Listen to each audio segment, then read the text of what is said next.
Assalamualaikum warahmatullahi wabarakatuh. Alhamdulillah berjumpa lagi bersama saya Muhammad Roni di Suluh TV. Baik teman-teman dan saudara-saudara dimanapun berada di seluruh dunia, ya, yang khususnya yang menonton saya. Hari ini mungkin pembahasan kita tidak jauh-jauh berbeda dengan hari-hari yang sebelumnya dari video-video saya yang sebelumnya. Ya, tentang kehidupan kita dalam beragama. Ya, karena kita ini orang yang beragama, baik itu agama Islam, Kristen, Hindu, Buddha, bahkan ateis pun juga termasuk di dalamnya. Baik teman-teman, saudara-saudara, untuk lebih jelas lagi, kita akan bahas satu topik saja, jadi tidak melebar kemana-mana ya. Mungkin video saya sebelumnya itu kan melebar kemana-mana, tidak ada satu topik pembahasan yang jelas. Tapi kali ini kita akan bahas satu topik yang jelas, dan topik ini kita beri tema dengan beragama itu mudah. Ayo kita mulai.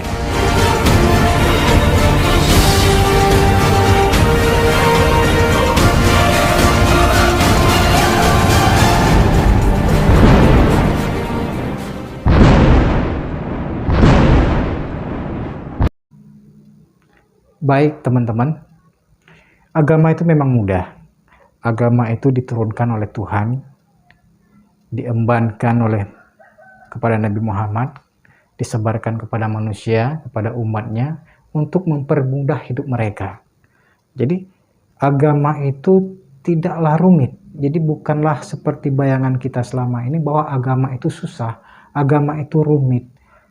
Ya, agama itu sebenarnya mudah dan memudahkan kehidupan kita.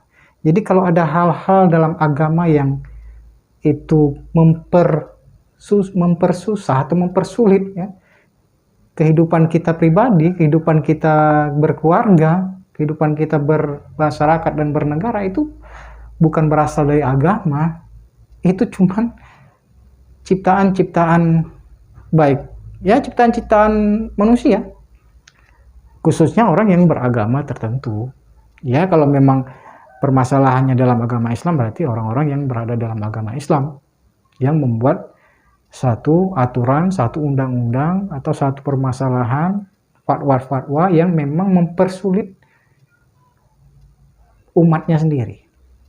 Jadi sebenarnya agama itu mudah, dan ini sudah dijelaskan pada hadis ya, pada sebuah hadis yang diriwayatkan oleh Bukhari Muslim ya. Coba diperhatikan bahwa agama itu mudah, jadi tidak memberatkan seseorang dalam beragama.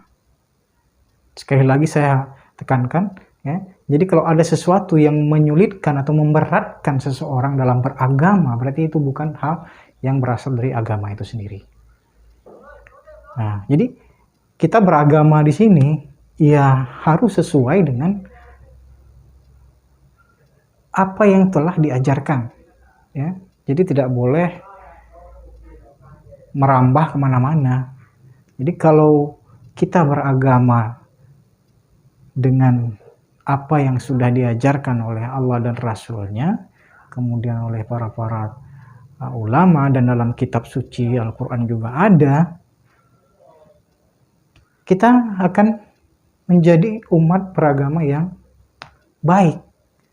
Jadi tidak seperti ya umat Islam saat inilah. Karena saya berhubungan kebetulan beragama Islam, ya saya berbicara tentang agama Islam, tentang umat Islam. Bagaimana umat Islam sekarang ini? Ya, banyak sekali contoh-contoh atau model-model umat Islam yang berbeda, baik itu dari segi pakaiannya, dari segi amaliyahnya, dari segi ibadahnya, ya itu sudah berbeda. So Islam yang mana yang benar? Jadi coba kita lihat, ada Syiah, ya, ada Sunnah, ada Wahabi, ada macam-macam, ya, dan mereka semua ini mengaku mereka lah yang benar. Orang Syiah mengaku mereka kelompok golongan mereka yang benar. Orang Ahlussunnah juga begitu, Wahabi juga demikian, dan yang lain juga seperti itu. Bahkan ada kelompok-kelompok yang memang ketika kita tidak bergabung dengan atau tidak sepaham dengan mereka, maka mereka menganggap kita najis, ya, atau bahkan kafir gitu.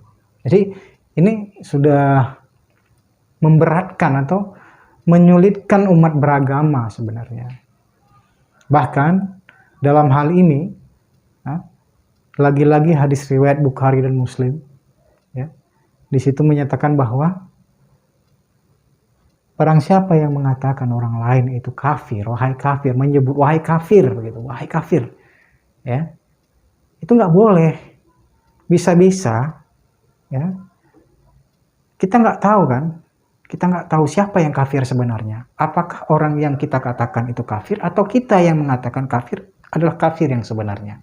Makanya dalam hadis ini hadis yang diriwayatkan oleh Bukhari dan Muslim, ya, hadis ini juga termasuk perkataan atau sabda Rasul. Jadi sabda Rasul itu sabda Tuhan. Jadi dalam Al-Quran juga sudah dijelaskan, ya, sesungguhnya Nabi itu tidak berkata-kata sesuai dengan hawa nafsunya, tetapi melainkan wahyu yang diwahyukan kepada Nabi. Nah, jadi disampaikan menurut bahasa Nabi. Jadi seperti itu teman-teman dan saudara-saudara sekalian. Jadi kita menyebutkan wahai kafir saja itu tidak boleh, ya. Kenapa? Karena ditakutkan ketika kita mengatakan orang lain kafir, maka kafir yang sebenarnya adalah kita sendiri. Ini dijelaskan dalam hadis riwayat Bukhari dan Muslim. Nah, kemudian jadi barang siapa yang memang mengada-ngada. Nah, sekarang kan banyak sekali ya orang-orang yang mengada-ngada dalam agama.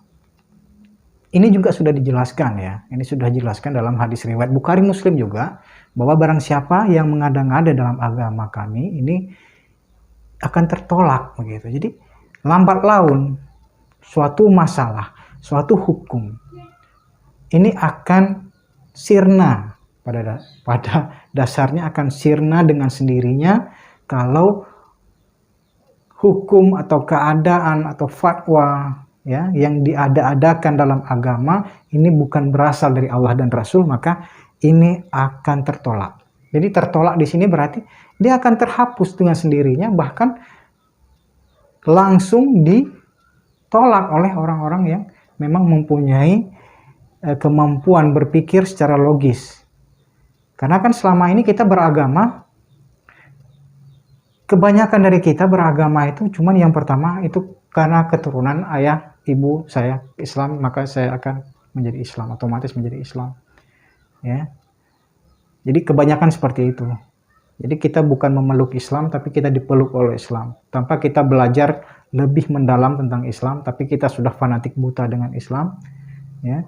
Ketika ada pemuka-pemuka agama yang mengatakan A, maka kita harus ikut seperti anak bebek yang ikut induknya A.